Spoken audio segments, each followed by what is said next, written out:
Starting over in a new city in my late 50s has definitely been a blessing. It's been freeing. It's been liberating. However, now that I've been here for a month, I kind of almost feel like my days are just kind of passing me by. So I feel that it's time to put some more structure into my life, some routine, just so I feel like I'm being more productive with my days and that there's a sense of normalcy. So I thought in this video I would share with you the routines and habits and things that I have now started doing. Some of them are old, things that I used to do back in Toronto, and just adopting some new ones. So if you're interested in that, curious, just keep watching. But before we get into it, I just want to say thank you for being here. Thank you for coming to hang for a little bit. And also thank you for all of you who have been giving me some great tips on where I can find things that I'm looking for, and also places to check out as a newcomer to London. Now let's get into it. So just to give you some brief context, if you are new here, I gave up my apartment, quit my job, and moved back to London a month ago. This is where I was born, but I spent most of my time in North America. And I made the move because I just felt like Toronto just wasn't it anymore. My job had no growth opportunities, and it was a little more stress than I needed in my life. And when you're, 57 pushing 60, the less stress, the better, especially as a postmenopausal woman, the less stress, the better. And I just wanted a fresh start, I didn't want to wait till I was 65 until I retired to really start living life. So that is basically the main reason why I moved to London. Let's not forget the travel as well. We cannot forget the cheap travel. Now, of course, when you're in a new city, you need to figure out your rhythm. And I've been trying to do that since I've gotten back from my trip and just continuing to settle in. But it's a different feeling, like London is a huge city. It's very spread out. And I know it's going to take some time to get familiar with things. Also to set up a routine, because back home, obviously, every day it was like alarm going off at 5:45 in the morning, dragging my butt out of bed, down to the gym, work out, back up, getting ready for work, and then leaving the house at 8:30, whatever, to get to work till 5 o'clock and all of that kind of stuff. I had a Monday to Friday routine. Now that I've been here for like a month, I don't really have a routine because I'm not working. I still wake up fairly early in the morning, but it's not like I have to rush out of bed and do all of these things and rush. I can ease into the day, which, to be honest, was, one of my intentions, to wake up without an alarm clock. I guess my mind hasn't caught up with that yet. We're still in that mentality of, shouldn't I be doing something? I should be up, I should be dressed, and out and working, doing things. But I know that's all going to take time. So I'm really just trying to find my footing in that sense, and also continue to find like a cafe, for example, where I can go and hang out during the day, and work from on my computer doing things, or just finding all the local things. There is all of that to contend with when you are in a new city, which is unfamiliar to you. There's also, that little bit of loneliness that has kind of crept in there, because obviously when I was at work every day, I'm with my colleagues, right? People that were laughing, talking, working and all that. I had the clients that I was dealing with, back in Toronto, and I don't have any of that now. Now, part of that's good, yes, but again, that's that sense of familiarity and having people around you that you know and that you're comfortable with. So that's something that I am still working through. Now, one blessing is the weather. I would have to say that, even though people say London is very gray in the fall and the winter, it's been actually pretty good. And honestly, I am not going to miss the Toronto winters because it'd be cold and it'd be snowy. So we are grateful, that it is milder here, and hopefully I can bring some sunshine in some way. So those are just some of the things that I'm contending with. And I feel like Putting some structure into my days might just help, me get through the day and feel like I'm moving in the right direction as far as, building a brand new life here in London. So let's get into my routines. I'm going to try to keep it simple here so I'm not yakking for too long. First thing in the morning I do is give thanks for the day. I think that is very important because it definitely is a blessing to see another day, and I think oftentimes we take that for granted. Next, before I take even a little sip of water, I do a little bit of oil pulling, which I used to do before. I use coconut oil and I do that for about 10 minutes or so.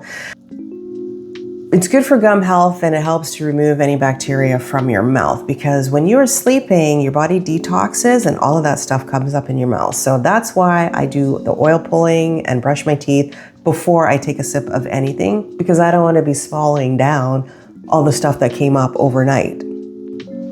Sorry, I had to come back with that. Somebody came in the house and, we trying to record when no one's in the house. Anyway, the next thing I do is I pump my lymph. Now, I did a video on that about the importance of pumping your lymph to get the toxins out of your system.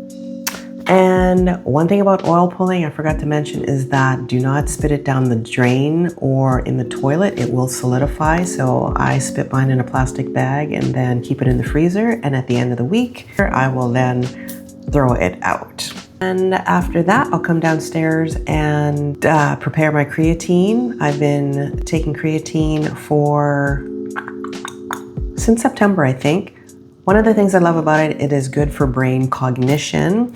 So they recommend it, or it has been recommended for women that are in some phase of menopause to take creatine. It also helps to build muscle. And you have to let it build up in your system for a couple of weeks. And another thing about it is you need to make sure that you are very hydrated when you are taking creatine, because I've heard it can draw water from your kidneys. So you definitely want to stay hydrated. Then after that, I like to do an angel card reading, and I've been doing that for, 20 years probably. I have a relationship with my spirit guides. I like to say that. And I just like to do a card reading every day just to kind of see what the day is going to be like, what messages they have for me for the day. And then I just note that down in a journal. After I do that, if it is a Monday, a Wednesday, or a Friday, I will work out.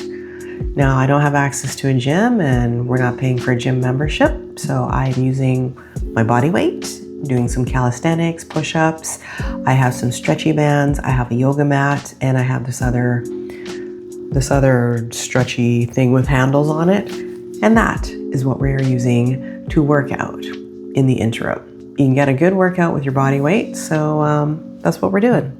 I just believe in all or something rather than all or nothing. So after I work out, then I will come down and have a breakfast, try to get my 30 grams of protein in. And then I will work on my lesson. And for the last few weeks, I've been taking a course. It's a clairvoyant life purpose soul fulfillment course. And there's a lesson every day to do. It includes a meditation. And there's some journaling prompts and questions to answer. And then every week we have a one-on-one session to discuss the previous week. She'll give me some messages from Spirit through the cards. So I will link her details below if you're interested in anything like that, or even if you just are looking, for a reading. Then after that, obviously I get ready. Ready for what? I'm going to work, because we're not yet. But that's when I jump on my computer and I'll do some admin stuff and any other little things that I need to do that kind of help fill up my afternoon. If I'm not doing that, or after I do that, I might have to run out and do a little grocery shop. I'll just run down to the end of the street. There's lots of fruit and produce markets on the high street. I'm talking one on every block. I don't know if that's a thing in the entirety of London, but in the neighborhoods that I've been in so far, yeah, no shortage of fruit and produce and little fruit is produce, Marie. Fruit is produce. Fruit and veggie markets, and with little grocery stores attached to it. If I don't find what I need there, then I might have to jump on a bus and go to like a specialty health food store to get the rest of the things that I need. I might also meet up with a friend, or I might just, go into central London, do a little walkabout, explore a little bit, just kind of things to get myself out of the house and also to fill up my day.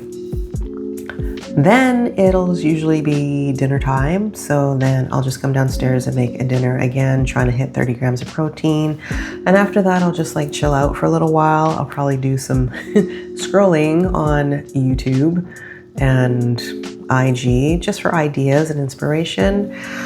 And then we just get ready for bed with my nighttime skincare routine and lights out. So that's pretty much, where I'm at as far as how my days are and how I'm adding in structure and, just some routines so that I am being productive and not wasting away again in Margaritaville or something like that. I don't know if those lyrics were correct, but you know what I mean. You definitely have to have patience when you are, living in a new city, when you are starting over again. We tend to want things done quickly. Like I'm already like antsy about like getting my own place, but I'm like, Marie, you need a job first, girl. You need a job first. So that's definitely one thing I've learned is I need to have patience. I need to have patience when finding the right job opportunity, when it comes to finding the right living situation, because I don't know when that's going to be. And I also need patience when it comes to like, really having a good lay of the land here, really being able to navigate myself, really feeling like a Londoner, like I belong, like I fit, I don't want to say fit in, but, when you just feel at home. I guess that's what I'm trying to say. So patience is definitely one thing that I have to exercise over the next little while. And, I'm grateful that I've made this move still. And, it's not something that everybody can do, but I highly recommend, just thinking about it. I'm here not trying to rebuild the life that I had, but more like creating a new life that feels more aligned with, the person I am now and the place that I am in, like emotionally and mentally in life now. So that's definitely something that I have to focus on and be patient with myself and give myself grace. So this brings me to the end of this video, and I just wanted to say that honestly, it is never too late to start again, start a new chapter, no matter what your age is. I feel like the universe is always speaking to us and giving us signs, and often we ignore them. And if you are feeling something in your spirit, in your soul, that is like, you feel like you need to make a change, whether that is changing your location or changing your career, like a complete 180, listen to that. It has popped into your head for a reason. So again, prep and plan for it, but it is never too late. And beautiful things can happen when you take a leap of faith and trust your instincts, because you never know who or what may come across your path. It could be the love of your life. It could be the job of your dreams. You just never know. So if you're able to cultivate a relationship with spirit or with the universe, you just never know what can happen and how your life can change in the most incredible ways. So that's all I wanted to say in this video. So thank you for watching, of course, and I will see you on the next one really soon.